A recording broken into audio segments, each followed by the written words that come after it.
جی ایک ہمارے تعلق والے رحیم یار خان سے چل کے آئے کہ جی وہ یہ میرا بیٹا ہے، پوری داڑھی اس کی بیٹے کی، تو اس نے اپنے بدتمیزی سے اپنی بیوی کو اتنا دکھ پہنچایا ہے کہ وہ گھر چھوڑ کے ہمارا چلی گئی ہے، تو آپ ہماری صلح کرا دیں کہ وہ سسرال والے بھی میرے جاننے والے ہیں اور یہ گھر بھی میرا جاننے والا ہے۔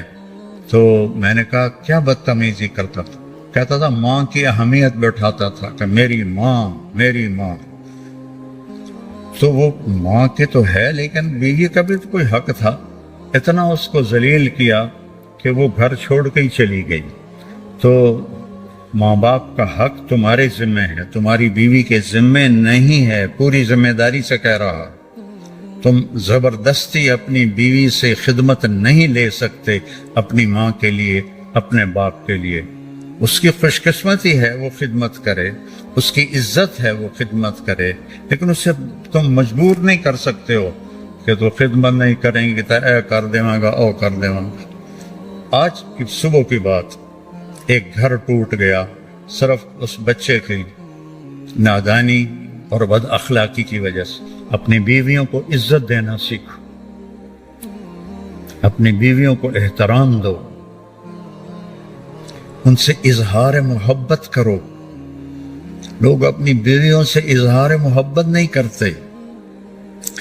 حضرت عائشہ سے آپ نے جو کہا، آخر ہے حرف آخر، یا عائشو، عائشہ بھی نہیں کہا یا عائشو، یہ لاڈ اور پیار کا خطاب ہے، یا عائشو انہو لیہون علی الموت ان اریتکی زوجتی فی الجنہ۔ عائش، عائش، جیسے آپ لاڈ سے کوئی نام بنا لیتے ہیں تو آپ نے پیار سے یہ نام بنایا ہوا تھا، عائش۔ جب سے مجھے پتا چلا ہے تو جنت میں میری بیوی ہے، میرے لیے تو موت بڑی آسان ہو گئی ہے۔ یہ اظہار تھا۔ جس نے اللہ کو دیکھا ہو اس کے لیے بھلا اس کے بعد کوئی چیز ایسی ہے جو موت کو پرکشش بنائے؟ ہم تو اللہ کو دیکھا ہوا ہے۔ یہ ہمیں سکھانے کے لیے اور گھر کی زندگی بتانے کے لیے کیا جملہ ہے، سونے کے پانی سے بھی لکھو تو اس کی قیمت ادا نہیں ہو سکتی۔ مجھے تو مرنا ہی آسان ہو گیا ہے جب سے پتا چلا ہے تو جنت میں میری بیوی ہے۔ تو اظہار محبت کرو اپنی بیویوں سے۔ کوئی اچھے کپڑے پہنے، تعریف کرو، بہت اچھی لگ رہی ہو۔ کھانا پکا کے لائے، ماشاءاللہ تو بہت بڑھیا کھانا بنایا ہے۔ حکیم ڈاکٹر عبدالحی صاحب حضرت تھانوی کے خلیفہ ایک مرید کے گھر کھانا کھانے گئے، کو کھانا بڑا پسند آیا تو انہوں نے اپنے مرید سے پوچھا کس نے پکایا؟ کہا جی میری بیگم نے پکایا۔ کہا اسے بلاؤ۔ وہ آ گئی، کہنے لگے بیٹی آپ کے ہاتھ کا کھانا کھایا، بہت بڑھیا تھا، بہت مہربانی۔ تو اس نے زاروں قطار رونا شروع کر دیا، زور زور سے۔ تو ڈاکٹر صاحب رحمہ اللہ نے فرمایا بیٹی رونے کی کیا بات ہے، میں نے تو کوئی ایسی بات نہیں کہی۔ کہ نہیں حضرت میں اس پہ نہیں رو رہی، میں اس پہ رو رہی ہوں کہ یہ جو آپ کے مریض بیٹھے ہیں، میں 30 سال سے ان کے گھر میں ہوں، 30 سال سے انہوں نے کبھی ایک دفعہ مجھے نہیں کہا کہ تو نے کھانا اچھا بنایا ہے، ایک دفعہ بھی نہیں کہا۔ ہم سیرت بھول گئے ہیں، سیرت بھول گئے ہیں۔ پھر یہ جو ہماری جوائنٹ فیملی ہے سسٹم، یہ پہلے بہت اچھا تھا جب عزت احترام کا سب کا اپنے اپنی جگہ پہ تھا۔ اب تعلیم نے ہر چیز اتھل پتھل کر دی ہے اور اس سوشل میڈیا نے ہر چیز کو تباہ و برباد کر دیا ہے، تو اب یہ ایک وبال جان بن گیا ہے، ایک مصیبت بن گیا ہے۔ تو بیوی سے کوئی کمی بیشی ہو تو اپنے ماں باپ کی حفاظت کرو، ماں باپ کوئی کمی بیشی کرنے لگیں تو اپنی بیوی کی حفاظت کرو۔ یہ ہمارے گھروں کا دستور ہے۔ تو تم بچے ہو، جذبات میں آ کر کبھی ماں کی بات سنی، کبھی باپ کی بات سنی، کبھی بہنوں کی بات سنی۔ خاص طور پر بہنوں کا کردار بہت خطرناک ہے ہمارے معاشرے میں، دکھ سے کہہ رہا۔ وہ ایسے کان بھرتی ہیں کہ وہ ایک بیچاری لڑکی اپنے بھائی کے ساتھ ایک ٹوٹا ہوا موٹر سائیکل اس پہ وہاڑی سے چل کے آئے، وہاڑی سے دونوں بہن بھائی آئے، کہا جی آپ سے بات کرنی ہے، میرا خاوند ہے، اس کی بہنیں میری شکایتیں لگاتی ہیں اور وہ میری پٹائی شروع کر دیتا ہے، مجھ سے پوچھتا ہی نہیں ہے کہ بات کیا ہے، مجھے مارنا شروع کر دیتا ہے، آپ کے بیان بڑے سنتا ہے، آپ اس کو سمجھا دیں تھوڑا۔ میں کہا بیٹی جن کو میں جانتا نہ ہوں یا شناسائی نہ ہو وہاں میں گھر کے معاملات میں نہیں پڑتا، کیونکہ سننے والے کے دل میں جب تک میری بات کا وزن نہیں ہوگا وہ میری بات کو لے گا نہیں۔ نرم بنو، اپنی ماں کی قدموں میں جنت ڈھونڈو، اپنے باپ اوسط و ابواب الجنہ، باپ جنت کا سب سے بڑا دروازہ ہے، ان کی خدمت تمہارے ذمہ ہے، ماں کی خدمت تمہارے ذمہ ہے، باپ کی خدمت تمہارے ذمہ ہے۔ اس لیے فقہا نے لکھا ہے کہ خاوند کے ذمہ ہے اپنی بیوی کو الگ گھر کا مطالبہ کرے تو الگ گھر لے کر دے، نہیں لے سکتا تو گھر کا ایک پورشن اس کے لیے الگ کرے، یہ بھی نہیں کر سکتا تو ایک کمرہ، ایک ٹوائلٹ، ایک کچن، یہ اس آنے والی بچی کا حق کے فرض ہے۔ اگر یہ بھی نہیں کر سکتا وہ تسبیح پھد کے اللہ ہو کرے تو روزے رکھے، کسی کی بیٹی کو برباد نہ کرے، اپنے آپ کو نمایاں کرو۔ میرے نبی جہاد کے سفر میں ہیں، جہاد کے سفر میں ہیں، اور جب سفر شروع ہونے لگا اور اماں عائشہ اونٹ پہ بیٹھ گئیں تو دیکھا تو گلے کا ہار کوئی نہیں تھا۔ کہنے لگی یا رسول اللہ میرا تو ہار گم ہو گیا، اور مانگ کے لائی تھی اپنی بہن حضرت اسما کا ہار تھا، وہ لے کر آئی تھی کہ میں سفر پہ جا رہی ہوں تو مجھے دے دو، تو مجھے تو پہلے ہار ڈھونڈ کے دیں۔ تو آپ نے جہاد کا قافلہ رکوا دیا اور فرمایا عائشہ کا ہار ڈھونڈو۔ یہ بھی تو کہہ سکتے تھے ہار کی کیا حیثیت ہے، جہاد کا سفر ہے، ہمیں آگے جانا ہے یا واپس جا رہے ہوں گے تو چھوڑو ہار کو، سب کو لگا دیا، ڈھونڈو۔ وہ عصر کے قریب سفر تھا تو وہ مغرب ہو گئی، مغرب عشاء کٹھی پڑھ لی، سفر میں تھے اور پانی ختم ہو گیا اور فجر کا وقت داخل ہو گیا اور پانی کوئی نہیں۔ اب سارے لوگوں نے ابو بکر رضی اللہ تعالیٰ عنہ کو تانے دینے شروع کیے، ابو بکر تیری بیٹی کی وجہ سے آج ہماری نماز قضا ہو گئی، پانی کوئی نہیں، وضو کیسے کریں گے، وضو نہیں کریں گے نماز کیسے ہوگی؟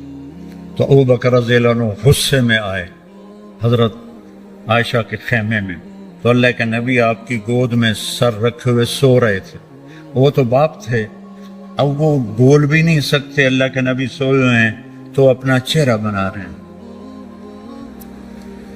اور ایسے کرتے کرتے نہیں رہ سکے، ایک انگلی یہاں ماری زور سے ایسے، تو عائشہ ایسے ہو گئی، انہیں پھر انگلی ماری، پھر وہ ایسے ہو گئی کہ کہیں اللہ کے نبی میری حرکت سے جاگ نہ جائیں۔ تو تھوڑی دیر کے بعد آپ کی آنکھ کھلی تو حضرت عائشہ نے کہا یا رسول اللہ سارے لوگ پریشان ہیں، پانی کوئی نہیں ہے، اب کیا کریں؟ تو اللہ تعالیٰ نے تیمم کی آیات اتار دی، فتیمموا صعیدا طیبا، تیمم کبھی کسی امت کو نہیں ملا۔ اس رات حضرت عائشہ کے ہار کے گم ہونے کی برکت سے سفر منقطع ہوا، پانی ختم ہوا، اور تیمم اللہ نے امت کو قیامت تک کے لیے دے دیا۔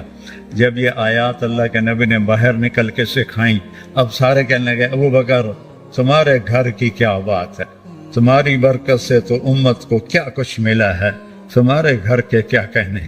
جب دن چڑھا تو حضرت عائشہ نے کہا یا رسول اللہ ہار کو چھوڑیں، اب آگے چلتے ہیں۔ تو پھر آپ نے کہا چلو بھائی، جب اونٹنی کو اٹھایا تو وہ ہار اونٹنی کے نیچے گیا پڑا تھا، وہ ہار بھی مل گیا۔ اتنی دلداری میرے نبی نے کی۔ بچوں، میں یہ نہ سنوں کہ میرا کوئی شاگرد اپنی بیوی کے ساتھ بدتمیز ہے، یا اپنے ماں باپ کا دل دکھاتا ہے، یا اپنے بہن بھائیوں سے لڑتا ہے، پیچھے ہٹ جاؤ، اپنے خون کے رشتوں سے لڑو نہیں، پیچھے ہٹ جاؤ، جو بھی اس کے لیے سودا کرنا پڑے کر دو، لیکن جھگڑے میں نہ پڑو، پیچھے ہٹ جاؤ، اللہ تمہیں نوازے گا وہاں سے جہاں سے تمہارا وہم و گمان بھی نہیں۔ اور نماز کی عادت ڈالو۔ ایک نماز ہے جو ہم پڑھتے ہیں، وہ نماز نہیں کہہ رہا ہوں، فَإِذَا فَرَغْتَ فَانْصَبْ،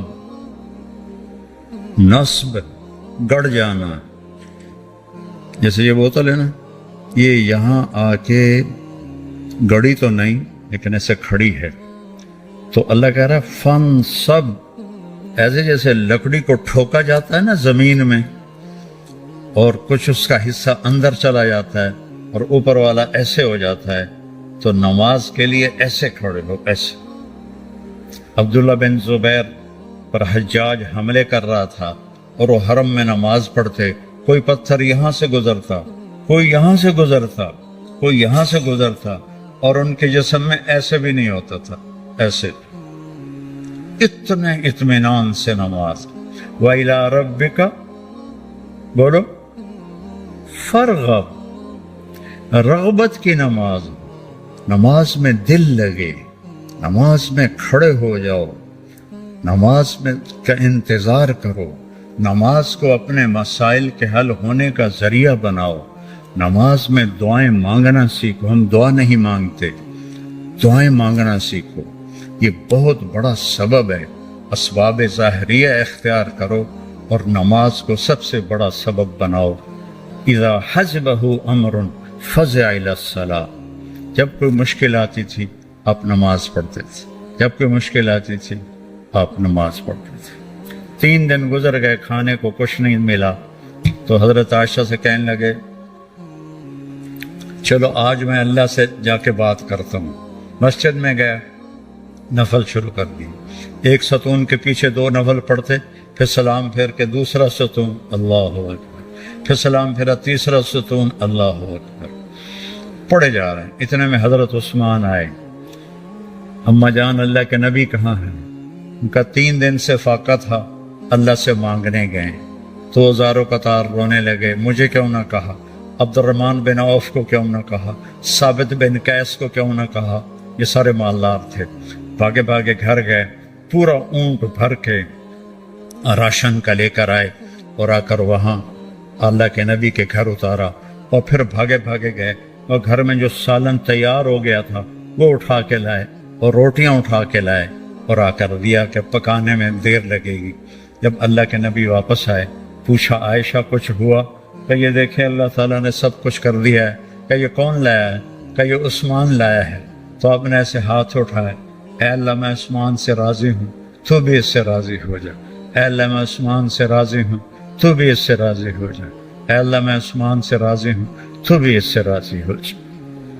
تو نماز کو اپنا وظیفہ بناؤ۔